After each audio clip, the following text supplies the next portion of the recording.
하나님 말씀을 나누도록 하겠습니다. 우리가 복음을 알게 되고 신앙이 성장하는 데에는 네 가지 단계가 있습니다.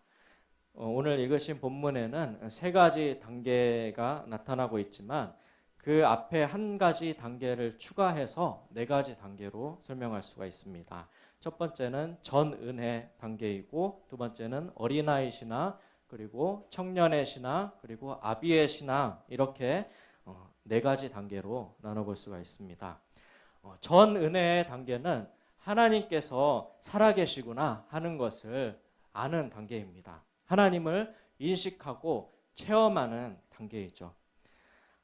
전은혜에 해당하는 것은 이런 것입니다. 마음에 평안이 있다던가, 귀신이 떠나간다던가, 병고침을 받는다던가, 어떤 신비한 일, 또한 기적을 체험하는 것 등등, 이런 것들이 전은혜에 해당하는 것입니다. 이런 것들을 통해서 우리는 하나님을 알고 하나님께 나아가도록 하는 통로가 될 수 있습니다.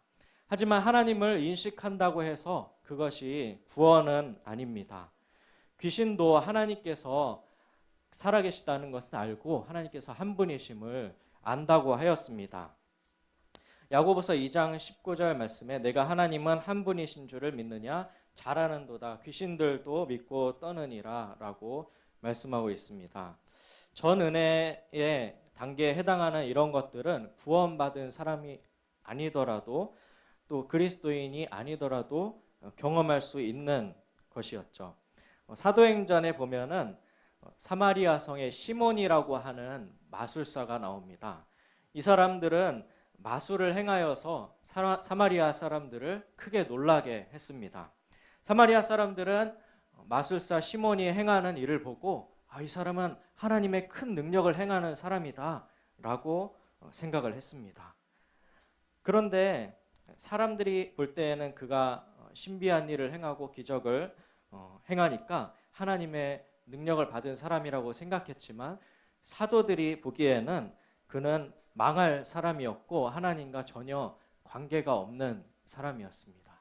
이 마술사 시몬은 사도들이 안수했을 때 사마리아 사람들이 성령 받는 것을 보고 돈을 주고 그 능력을 사려고 했던 그런 사람입니다. 이렇게 전은혜를 경험하는 것은 하나님께서 우리를 불쌍히 여기시기 때문에 은혜로 이것을 경험하게 하시는 것입니다. 복음서의 오병이어 사건을 보면은 예수님께서 그 오병이어 사건을 왜 우리에게 베풀어 주셨느냐, 여기에 보면은 불쌍히 여기사 그렇게 했다고 기록되어 있습니다. 예수께서 나오사 큰 무리를 보시고 그 목자 없는 양 같음으로 인하여서 불쌍히 여기사 오병이어의 기적을 베풀어 주셨던 것이죠. 또 예수님께서 수많은 병자들을 고쳐주신 이유도 그 병자들을 불쌍히 여기셨기 때문입니다. 예수께서 나와서 큰 무리를 보시고 불쌍히 여기사 그 중에 있는 병자를 고쳐주시니라 이렇게 기록하고 있습니다. 그러니까 전은혜는 하나님을 떠나 있는 사람들을 향한 전적인 하나님의 은혜라고 할 수 있습니다. 이 전은혜는 우리를 믿음의 길로 인도하는 역할을 합니다. 전은혜를 통해서 하나님이 살아계신다는 것을 알게 되니까 하나님을 믿어야 되겠다라는 생각을 하는 것입니다. 그런데 그때 하나님께서 복음의 말씀을 듣게 하십니다. 그리고 그 복음의 말씀을 듣고 믿으면 영적인 어린아이로 다시 태어나게 되는 것이죠. 이렇게 복음의 말씀을 듣고 믿어서 죄사함을 받고 거듭난 사람은 자신이 하나님의 자녀가 되었다는 사실을 알게 됩니다. 단순히 하나님의 존재를 인식하는 것에서 그치는 게 아니라 그분이 나의 아버지이심을 알게 되고 하나님과 우리 사이에 부모와 자녀 간의 관계와 같은 그런 인격적인 관계가 시작이 되는 것입니다. 우리가 영적인 아이로 거듭나서 이제는 하나님으로 말미암아 살아가는 존재가 되는 것이죠. 이렇게 전은혜를 통해서 구원받고 영적인 아이로 거듭나는 것은 구약에서는 출애굽기를 통해서 잘 드러나고 있습니다. 출애굽기에 보면은 애굽에 하나님께서 10가지 재앙을 내리시잖아요. 그런데 이 애굽에 행하신 10가지 재앙 중에 앞에 9가지 재앙을 통해서 사람들은 하나님의 살아계심을 알게 되었습니다. 그리고 하나님께서 얼마나 크고 위대하신 분이신지를 알게 되었습니다. 바로 이 단계가 전은혜라고 할 수가 있습니다. 그러나 이 9가지 기적을 체험했다고 구원받는 것이 아니었죠. 구원받는 것은 마지막 10번째 유월절 어린 양의 피로 구원을 받는 것입니다. 하나님의 말씀에 순종해서 어린 양을 잡아 그 피를 문설주에 바른 집만이 구원을 받게 되었습니다. 그런데 이 구원받기 위해서 10번째 하나님의 말씀을 받아들이고 또 순종하기 위해서는 앞에 9가지의 기적이 필요했던 것입니다. 9가지의 기적을 통해서 하나님의 능력을 경험한 사람들은 10번째 하나님의 말씀에 순종을 하게 되었습니다. 히브리인들 뿐만 아니라 수많은 잡족이 9가지 이적을 경험하고서 하나님이 살아계신 줄 알고 하나님을 두려워하여서 10번째 재앙 그 말씀에 순종해서 히브리인들과 함께 구원을 받게 된 것입니다. 그래서 바로가 그렇게 완악하고 그렇게 말을 안 들어도 하나님께서 바로 10번째 장자 죽음의 재앙을 내리시지 않고 그 앞에 9가지 재앙을 내리신 것입니다. 하나님께서는 이 9가지 재앙을 통해서 바로가 회개하고 하나님의 말씀을 들을 수 있는 그 기회를 허락해 주신 것이죠. 그리고 이 전은혜에서 어린아이 신앙으로 넘어가는 것은 신약에서는 오병이어 사건에서 또 찾아볼 수 있습니다. 오병이어 사건에서는 예수님께서 보리떡 5개와 물고기 2마리로 남자만 5,000명이나 되는 사람을 먹이셨습니다. 그리고 그 사람들이 다 먹고도 배불리 먹고도 남았다라고 하고 있습니다. 얼마나 놀라우신 하나님의 능력입니까? 그런데 이 오병이어 기적을 체험하고 이 예수님께서 나눠주신 떡을 이 먹은 사람들이 다 구원받은 것은 아니었습니다. 이 기적을 보고 떡을 먹은 사람은 많지만 생명의 떡이신 예수님의 말씀을 먹은 사람은 12제자뿐이었습니다. 이렇게 기적을 체험하고 떡을 먹은 사람들은 전 은혜를 받은 사람들이라고 할 수 있습니다. 그런데 그 사람들이 모두 거듭나서 하나님의 자녀가 된 것은 아니었죠. 하나님의 자녀가 되는 것은 하나님의 아들 예수 그리스도를 믿고 그와 연합하여 거듭나야 하는 것입니다. 구원은 죄사함을 받는 것이고 이렇게 죄사함을 받아 거듭난 사람은 영적인 어린아이가 됩니다. 처음에 이렇게 구원받고 하나님의 자녀가 되면 기쁨이 너무나 충만하게 됩니다. 모든 것이 아름다워 보이고 하나님께 감사하는 마음이 넘쳐나게 되죠. 그래서 기쁜 마음으로 열심히 헌신을 하게 됩니다. 구원의 감격이 너무 크다 보니까 힘든 줄도 모르고 시키는 일에 다 순종해서 열심을 내게 됩니다. 그리고 그렇게 순종을 하다 보니까 많은 사람들에게 칭찬과 인정을 받게 되는 것이죠. 그리고 어린아이 신앙일 때는 기도 응답도 하나님께서 아주 잘 들어주십니다. 저도 돌이켜보면 굉장히 이기적이고 유치한 기도인데도 어린아이 신앙이었을 때는 하나님께서 그 기도를 굉장히 잘 들어주셨습니다. 그것은 대단한 영성가여서가 아니라 신앙이 어리기 때문에 하나님께서 특별히 돌보아 주신 것이었습니다. 그런데 이렇게 사람들의 칭찬을 받게 되고 기도 응답을 많이 받게 되면은 자기가 영적인 청년이 된 줄 알고 착각하는 경우가 많습니다. 하지만 이 어린아이 신앙이 아니라 청년 신앙의 특징은 기도 응답을 많이 받거나 기적을 많이 체험하는 그런 것이 아닙니다. 영적 청년의 특징은 하나님의 말씀으로 흉악한 자를 이기는 것입니다. 요한일서 2장 14절 말씀을 함께 읽어보겠습니다. 요한일서 2장 14절 시작. 청년들아 내가 너희에게 쓴 것은 너희가 강하고 하나님의 말씀이 너희 안에 거하시며 너희가 흉악한 자를 이기었습니다. 여기서 흉악한 자를 이긴다는 것은 악한 영을 내쫓는 그런 축사를 의미하는 것이 아닙니다. 귀신은 언제 내쫓을 수 있을까요? 어린아이 신앙일 때도 귀신은 내쫓을 수가 있습니다. 하나님의 자녀가 되면 하나님의 권세 아래 있기 때문에 내게 주어진 하나님의 자녀로서의 권세를 사용해서 귀신들에게 명하면 순종하고 귀신들이 떠나가는 것입니다. 마가복음 16장 17절에는 믿는 사람들의 권세에 대해서 몇 가지가 나오는데 그 중에 하나가 예수의 이름으로 귀신을 쫓아내는 것이라고 말하고 있습니다. 이렇게 귀신을 쫓아내는 것은 믿는 사람이면 누구나 할 수 있는 일이고 이것은 또 이례적인 사건이죠. 그런데 여기서 청년들이 악한 자를 이긴다라고 하는 것은 하나님의 말씀이 우리 안에 항상 거하심으로 삶의 자리에서 악한 자를 이긴다는 것입니다. 여기서 핵심은 하나님의 말씀이 우리 안에 거한다라고 하는 것이죠. 요한복음 15장에 보면 예수님께서 제자들에게 나는 포도나무요 너희는 가지라 그가 내 안에 내가 그 안에 거하면 사람이 열매를 많이 맺나니 라고 하셨습니다. 일시적으로 능력을 받아서 일시적으로 행하는 그런 상태가 아니라 예수님과 연합하여서 지속적으로 열매를 맺는 상태가 영적 청년의 상태입니다.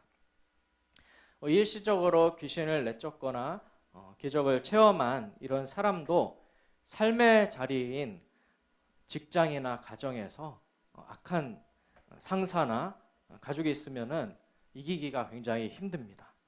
세상에 악한 사람들이 얼마나 많이 있습니까? 우리의 자아를 건드려서 분노하게 만들고 낙심시키는 사람들이 얼마나 많습니까?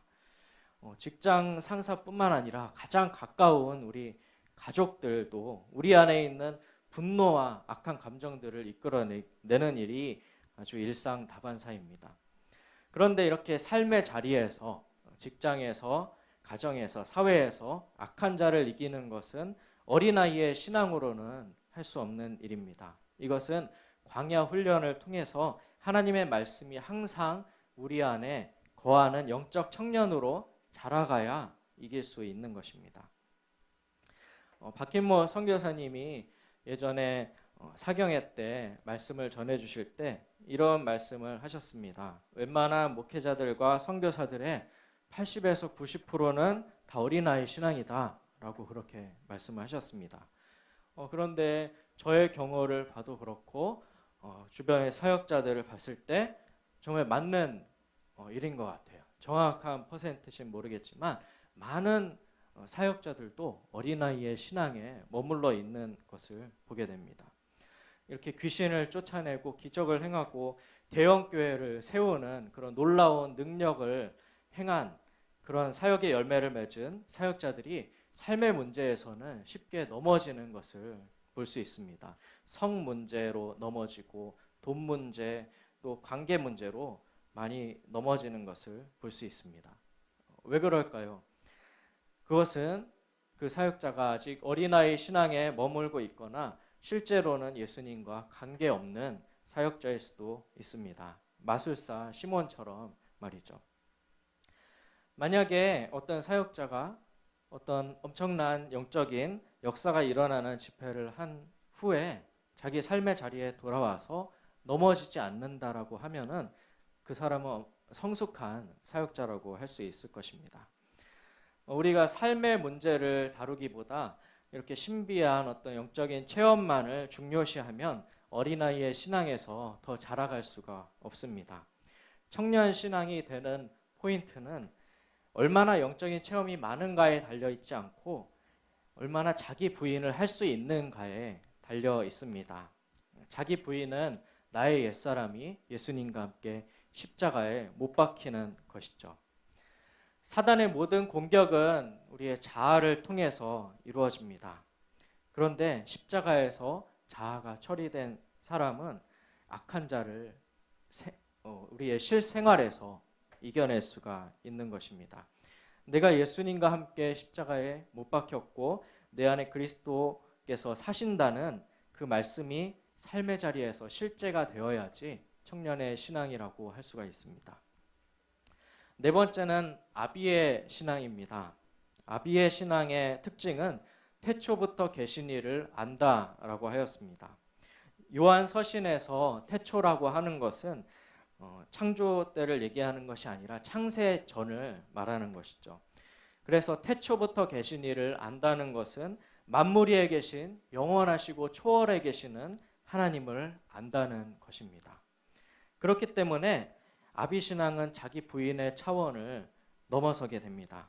만물 위에 계신 하나님과 함께하기 때문에 이 세상에서의 모든 문제를 다 수용하고 넉넉히 이길 수 있게 되는 것입니다.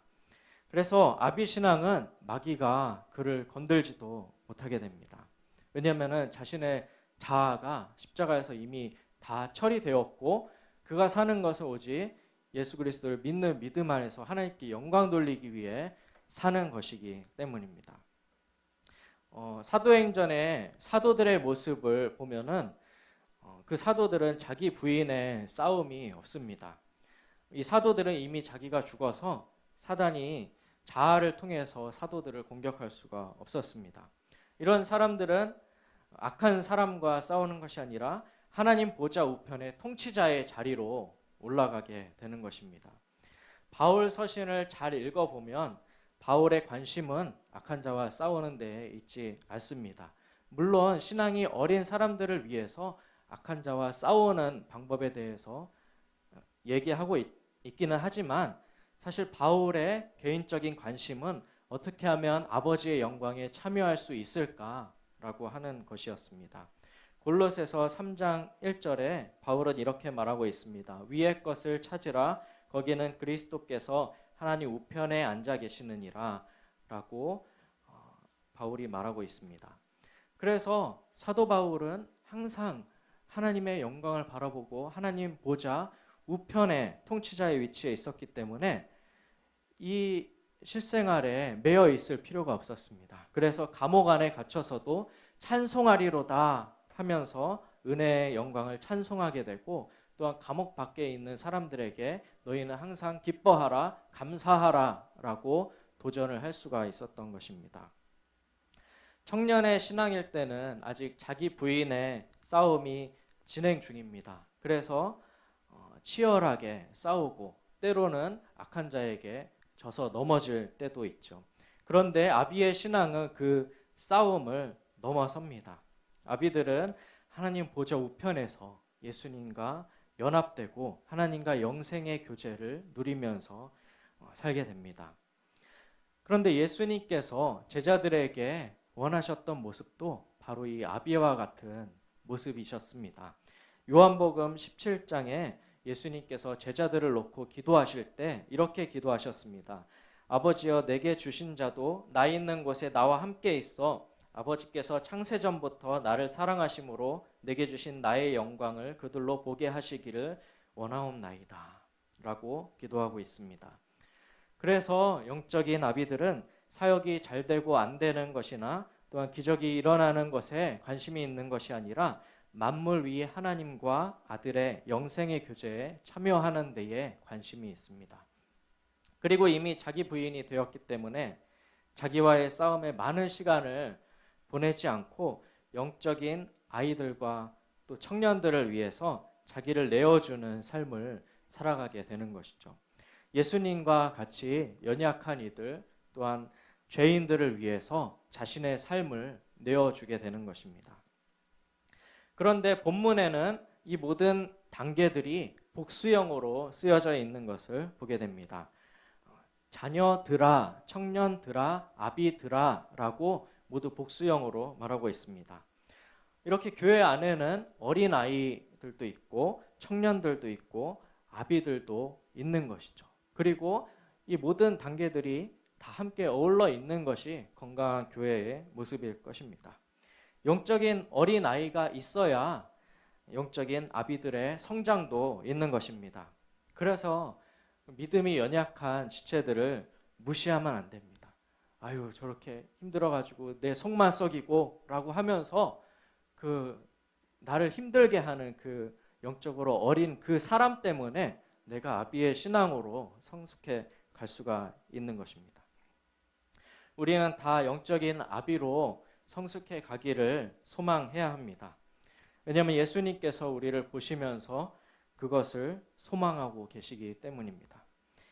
하나님께서는 어린아이 신앙인을 사랑하시지만 계속 그 상태에 머물러 있기를 원하시지는 않습니다.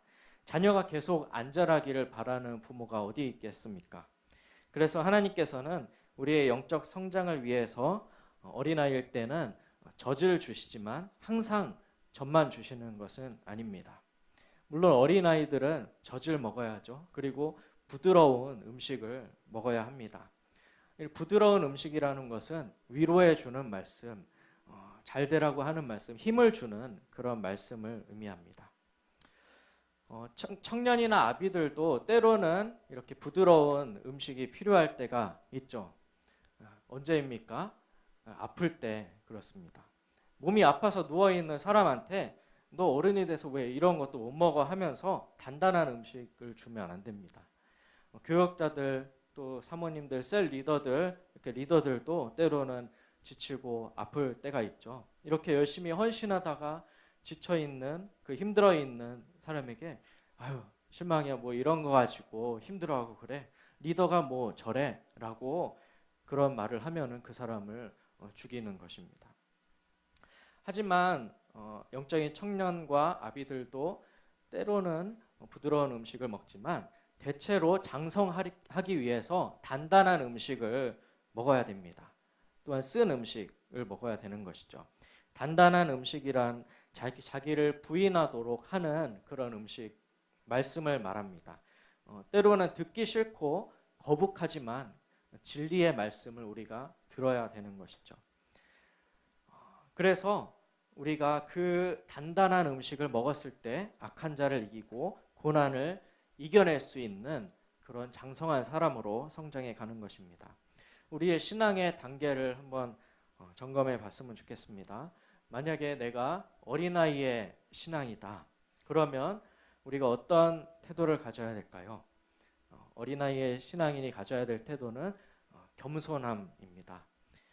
내가 나이가 몇인데 내가 교회에 나온 연수가 몇 년인데 라고 하면서 체면을 차리면 그만큼 더디 자라가는 것입니다. 영적인 나이의 신앙의 연수나 육체적인 나이는 상관이 없습니다. 내가 어린아이의 신앙과 같다면 많이 순종하고 겸손하게 배우면 되는 것입니다. 내가 만약에 청년의 신앙이라면 어떻게 해야 할까요? 자기를 부인하고 계속 십자가를 지는 연습을 해야 하는 것입니다. 매일 말씀 앞에 나아가서 나의 모습을 비춰보고 말씀에 순종해서 살아가야 하는 것입니다. 그리고 내가 만일 아비의 신앙이라면 어떻게 해야 할까요? 내가 신앙이 좋다라고 스스로 자부하고 목에 힘을 주고 다니는 것이 아니라 믿음이 연약한 지체들을 돌보고 그들을 섬기는 일을 해야 합니다. 그래서 그 연약한 지체들이 자라서 나와 같은 아버지의 신앙으로 자랄 수 있도록 그 아비가 되어서 그 사람도 또 누군가를 키워낼 수 있는 그런 아비의 신앙으로 자랄 수 있도록 그 사람들을 돕고 섬기는 역할을 해야 합니다. 우리 교회 모든 성도분들 이렇게 어린아이의 신앙도 있고 청년의 신앙도 있고 또 아비의 신앙도 있는데 우리 모든 사람들이 다 합력하여서 우리가 함께 믿음의 장성한 분량까지 자라갈 수 있었으면 좋겠습니다. 함께 찬양하고 기도하겠습니다.